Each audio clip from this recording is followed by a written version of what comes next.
Hello, welcome back to this week's COD feed. The show where we talk about this weekend's best and worst in the CDL. I'm Scooch. And I'm John. And before we go on, don't forget to like, comment, share, and subscribe. Smash that subscribe button, fellas. All right? Because we're doing pretty all right. And, you know, we're pumping out week one by like week. Equals one prayer. Now, this week there was no Call of Duty, obviously. We're on a break. The first games back are not till January 13th. So we have about 2.5 weeks, 3 weeks almost of break right now. But last week, a lot happened in the rumor mill of roster mania. It was going crazy. Running wild. All right? The biggest thing out of it to happen twice this year, Dashy is dropped from OpTic.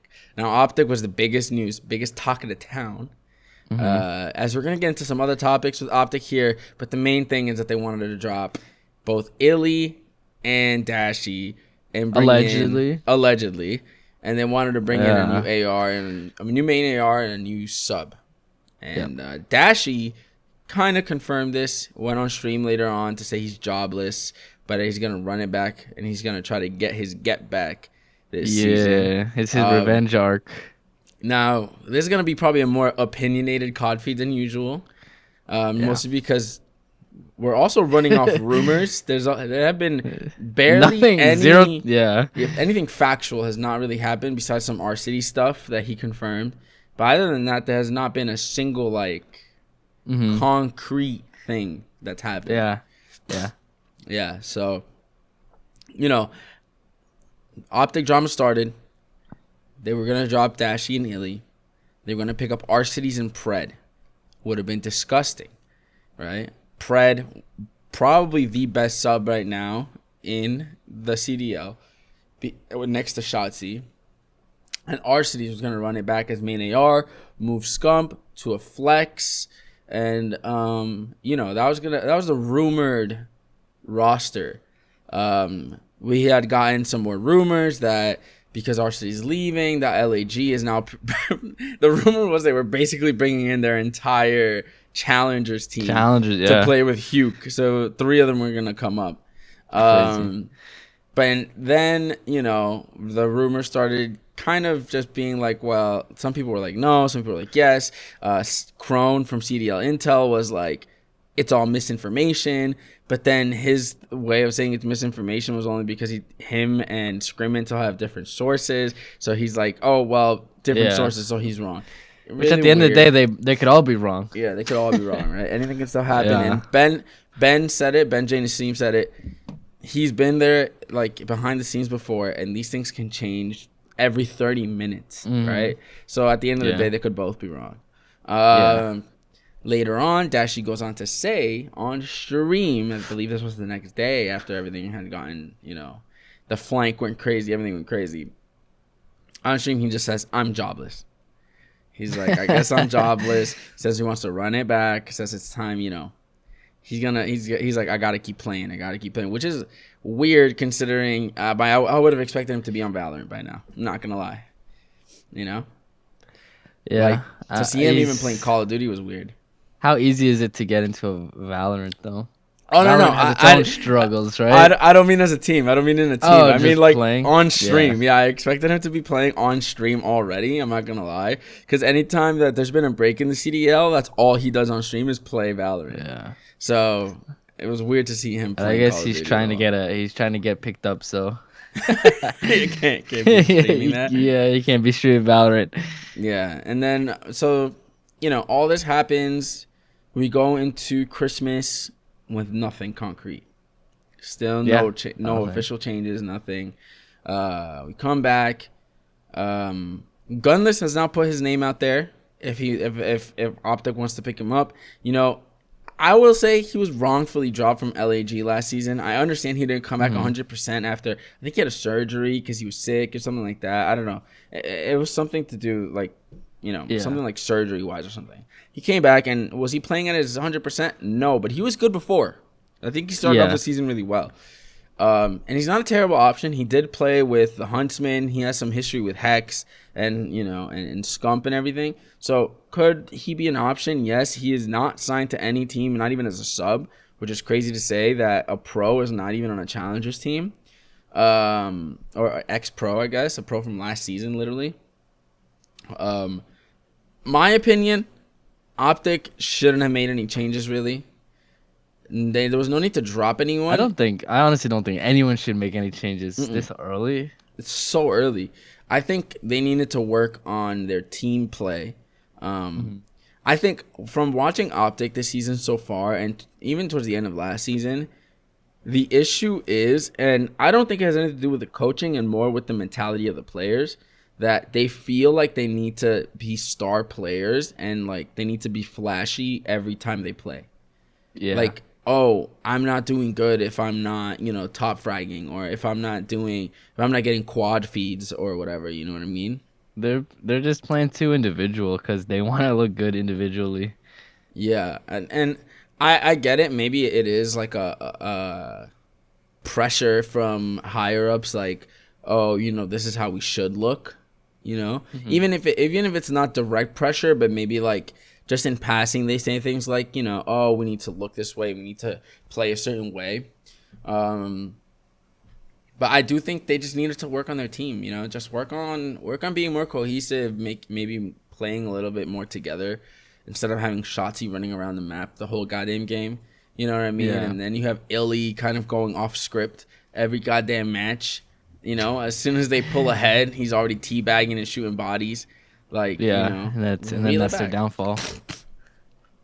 Yeah, and listen, I think at the end of the day, most of these teams that did bad at Major 1, it shouldn't have been we need to make changes. It should have been now let's take it back. You have a couple of weeks to work on anything that they might have done bad, and then like you make all these roster changes and you're starting from zero. You're gonna start Major 2 off how you started Major 1 off, which is badly, because you're playing with a new team practically.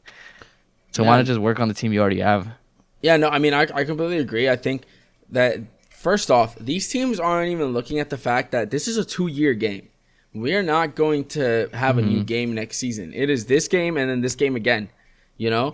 So why not use this first season to get yourself in right, get your team situated, get your team really knowing the game well, and then next season should be your goal for, okay, this is how we're going to take on next season. You know what I mean? Yeah. And in a way, I think that's kind of what some of the teams that were in the bottom before are doing with their rosters now. Look at the Vegas Legion, Mutineers. You gotta look at it long term. Look at it long term. I think Mutineers, they did a lot of roster changes, but at the same time, I think they did it in a way of like, let's look towards what we're gonna do over the next 2 years and build with these players, instead of we need to make these changes because we need to just win and then win and then win and then like it just makes no sense. The other thing, I don't really understand what the point of these teams having benches is when they never get used. Like almost never do the benches get used. Yeah. I mean, you and me have talked about this before, that these teams should operate more like soccer teams in that you should have your bench and your subs so that they do play at some point, instead of only these 4 players are going to play, and then maybe our one substitute will play if one of them is sick or injured. Like, that makes no sense, and that's not how you should treat it. Like, I think in the long run of the CDL, right, the CWL is very different, but with the CDL, I think they were trying to make themselves look more like an actual sports league. Yeah. So if the teams want to look at themselves this way, and someone had brought this up during Vanguard, like, we should look at it the way F1 looks at things. Like, F1 teams are not looking at, we need to make changes right now so that our season picks up. F1 teams make changes, and they're like, well, we're getting this driver because our goal is to place in the top 3 in 2026. You know what I mean? Like, they're looking super far ahead. And I think if the CDL is going to be around for as long as they think it is, then this is how the team should look at it. Get a team of 4, right? That's your main team. Get a team of 4. That's your bench. Rocker and LAG kind of have that in that they have an official academy team, and Ultra also has an academy team. Breach, I think, yeah, they have an academy team too, but they don't use them like subs. They use them as separate teams completely, and that makes no sense. You know? Now, I don't know the rules, but it doesn't seem like there's a limit to the amount of subs you can have. So why not just have a 4-4? And then, oh, you know what? This player was not that great during this weekend or this major. Swap him out for someone on the bench. You know what I mean? Yeah. Yeah. It just makes no sense. It literally, I don't know. And even when they're like gonna drop players, sometimes they don't even pull players from the bench. They'll get someone completely new and keep whoever's on the bench on the bench. Like, what is the point of that? Yeah, you know, maybe there's something I'm missing. A lot of people make fun of Doug, you know, all the time. Censor, Doug Jetski Martin. But he was right about one thing when when he left Subliners. He's like, I'm a bench player and I gotta sit there and watch their scrims 8 hours a day. He's like, and I'm not even playing. He's like, maybe I play a game. He's like, but for 8 hours I'm just sitting there watching, doing nothing. Like, so like, what's the point of having a bench player if they're never even gonna play? Have your bench players play in the scrims. Because the other thing is, Breach is a good example of this. Actually, they need Awakening. Didn't feel good at the major, so they had Beans come in. Beans doesn't know how you're gonna play. He's never even played with you. So obviously he's not going to do well. He just kind of has an idea because he watches you play, but like, what is that going to do for you? If your subs aren't playing with you, then they're never, when you have to bring him in last minute, they're not going to do well. Yeah. And Zuma kind of talked about this like a few years ago when he was on the bench and he came on. I think he was on the bench for like 2 weeks with OpTic, right? And he came in last minute. They literally flew him in the night before, okay? And he said that like Krim is like yelling at him because he's like, why aren't you doing the plays? Why aren't you doing this? He's like, Krim, I've never even played with you. He's like, I don't know any of the plays. And Krim was like, oh, wait, you're right. My bad. That's the other thing, too. It seems like they don't even fly their subs out to the events, like unless they think they're going to need them. Yeah. Because I remember when ProLoot subbed in for OpTic, like it was big news only because they saw him on a plane. Yeah. Imagine they saw a picture, and they're like, whoa, he's flying out. Yo, imagine like basketball teams and soccer teams not flying out their bench, being like, I don't think we'll need you, and if we do, we'll see what happens. Like, that's not how that should work. That doesn't. Not even make that, sense. But me as a bench player, like, why am I gonna want to play like 100% if that's how they're treating you? Yeah, right, exactly. Like, but you know. Moving on from some of this bench stuff, at least, because obviously nothing's gonna change. We know that. Yeah. These teams, just opinions. Yeah. Arcitys did say, he did tweet, and I don't know how I missed his tweet. It was the 24th at like, I don't know, it was a night, but Arcitys did tweet that he did want to go to OpTic, but he said who wouldn't? Due to contractual obligations, but not only that, he said he owes it to the team to pay them that same respect back that they gave him for signing him for 3 years and trusting that he's going to be their player for 3 years. So he was like, he's like, I owe it to them with the same faith they gave me to stay and actually play with the team. So that also does throw out some of their roster mania rumors that they were bringing in 3 challengers. Now, on the other hand, I don't know what this means for Spart. Yeah, they still could. Spart did say too, right? He's looking for a challengers team. Well, okay, so here's the thing, right? He never said team, he said teammates. He said challenger teammates. Semantics, so I think that's kind of what also fueled the rumor that maybe Spart was getting put into the challengers team and challengers team players were coming up because maybe they were trying to look for some. But Arcitys saying that he's staying on LAG kind of throws away that rumor, right? Unless they only bring 2. They could just bring in 2. But then Neptune also had a cryptic tweet out about like people were assuming that it meant that he was also dropped. But I don't know. We've literally had nothing official yet, and it kind of sucks. I think LAG was another team that they have the potential.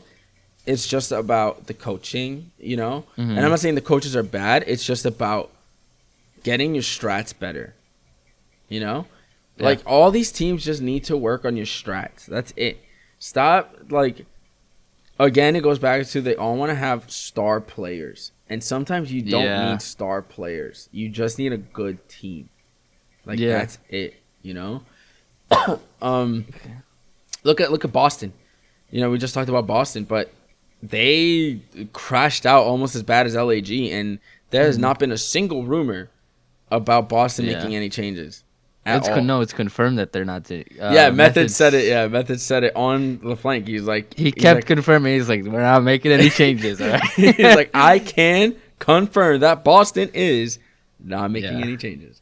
And I think that's the right thing to do. It's like you said, it's so early in the season. Making It could changes, just be a fluke. yeah, it could like, literally just major. be first major luck and bad luck. You know, it happens. It happens literally every season. So why not just wait it out? You have from the when the major ended to your first games, it's almost a month, right? That's so much time to flesh out the kinks and maybe get back into it. You know, Ravens, the rumor is that they dropped Paul X, right? And the other rumor was that maybe a sim, since Pred isn't going to OpTic, that maybe a sim was going to get sold to OpTic. But why would Ravens need... They look so good the first 2 weekends. I don't think they need to make changes. I think they just need to work on maybe at LAN. Something's throwing them off. You know what I mean? I don't understand why these teams can't just take the time to kind of just look back at their VOD and be like, what did we do wrong at the LAN event that we did? Sometimes, too, I don't understand what's the point of having coaches and analysts when you're just going to keep switching your team every time you do bad. Like, what's the point of the coach? Yeah. He's not coaching them. They're just switching the players. Yeah. And in a way, I mean, we have a friend that told us, like, coaches sometimes are the most pointless goddamn people on the teams.